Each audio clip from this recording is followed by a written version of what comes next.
ഇന്നൊരു ചെറിയ ആങ്കറിങ് വ്ളോഗാണ് കേട്ടോ. ആങ്കറിങ് രംഗത്ത് ഞാനിപ്പോൾ 2 വർഷം മേളിലായിട്ടുണ്ട് കേട്ടോ. കല്യാണത്തിൻ്റെ ആണെങ്കിലും അല്ലെങ്കിൽ ഇതുപോലെയുള്ള ചടങ്ങുകൾ, പാർട്ടിയുടെ പരിപാടികൾ, ഇതിനൊക്കെ ഞാൻ ആങ്കറിങ് ചെയ്യാൻ പോവാറുണ്ട് കേട്ടോ.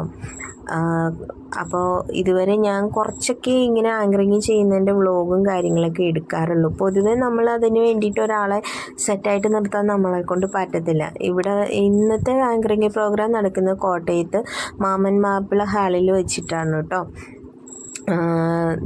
ഇത് വിശ്വകർമ്മയുടെ ഒരു പരിപാടിയാണ്. അപ്പോൾ ഞാൻ കുറച്ച് നേരത്തെ എത്തി. നമ്മുടെ കോസ്റ്റ്യൂം എന്ന് പറയുന്നത് വിശ്വകർമ്മയുടെ പരിപാടിയൊക്കെ ആയതുകൊണ്ട്, സമുദായത്തിൻ്റെ ഒരു പരിപാടിയും കാര്യങ്ങളൊക്കെ ആയതുകൊണ്ടാണ് കേട്ടോ ഇങ്ങനെ ഒരു കോസ്റ്റ്യൂമും കാര്യങ്ങളൊക്കെ. പിന്നെ എന്താ പറയുക, ഞാനവിടെ ആദ്യം തന്നെ കുറച്ച് നേരത്തെ വരണമെന്ന് അവർ പറഞ്ഞിട്ടുണ്ടായിരുന്നു. അപ്പോൾ കുറച്ച് നേരത്തെ എത്തി. നമുക്ക് കുറച്ച് പ്രാക്ടീസും കാര്യങ്ങളൊക്കെ ഉണ്ടല്ലോ. പിന്നെ അവിടെ വന്നപ്പോൾ വെറുതെ നോക്കിയപ്പോൾ ഈ മുറ്റത്തൊരു ചെമ്പകം പൂത്ത് നിൽക്കുന്നത് നല്ല രസമുണ്ട് കേട്ടോ. എനിക്ക് പണ്ട് തൊട്ട് ചെമ്പകപ്പൂവ് ഭയങ്കര ഇഷ്ടമാണ്. പിന്നെ എന്താ പറയുന്നത്, അവിടെ നിന്ന് ആ പൂവൊക്കെ വെച്ചിട്ട് 1-2 ഫോട്ടോസും വീഡിയോസും ഒക്കെ എടുത്തു കേട്ടോ. ഇതിൻ്റെ ഇടയ്ക്ക് അതും നടക്കണമല്ലോ. പിന്നെ നമ്മൾ നേരത്തെ വരുന്ന എന്തിനാന്ന് ചോദിച്ചിട്ടുണ്ടെങ്കിൽ, നമുക്ക് സ്റ്റേജും കാര്യങ്ങളും ഒക്കെ ഒന്ന് കമ്പയർ ചെയ്യാൻ വേണ്ടിയിട്ടും നമുക്ക് ഒരു കംഫർട്ട് സോൺ ഏതൊക്കെയാണെന്ന് നമുക്ക് നേരത്തെ മനസ്സിലാക്കാനും വേണ്ടിയിട്ടാണ് കേട്ടോ നമ്മൾ കുറച്ച് നേരത്തെ എത്തിയത്. അപ്പം ഇതാണ് കേട്ടോ സ്റ്റേജും കാര്യങ്ങളുമൊക്കെ.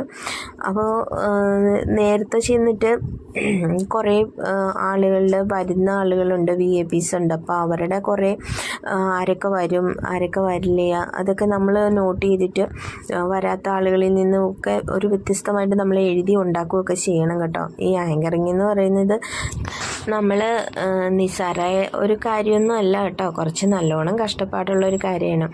അങ്ങനെ സ്റ്റേജിൻ്റെ ഒരു ലൈറ്റപ്പും കാര്യങ്ങളും ഒക്കെ നമ്മളൊന്ന് മനസ്സിലാക്കി വെച്ച് ഏത് ആംഗിളിൽ നമ്മൾ നിൽക്കണം ചെയ്യണം എന്നൊക്കെ ഉള്ളത്.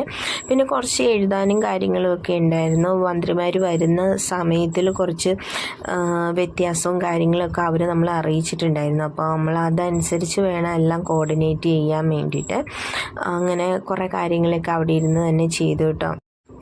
ഒരു വൻ ജനാവലി തിങ്ങിക്കൂടിയ ഒരു ക്രൗഡിനെയായിരുന്നു കേട്ടോ എനിക്ക് അഭിസംബോധന ചെയ്യേണ്ടത്.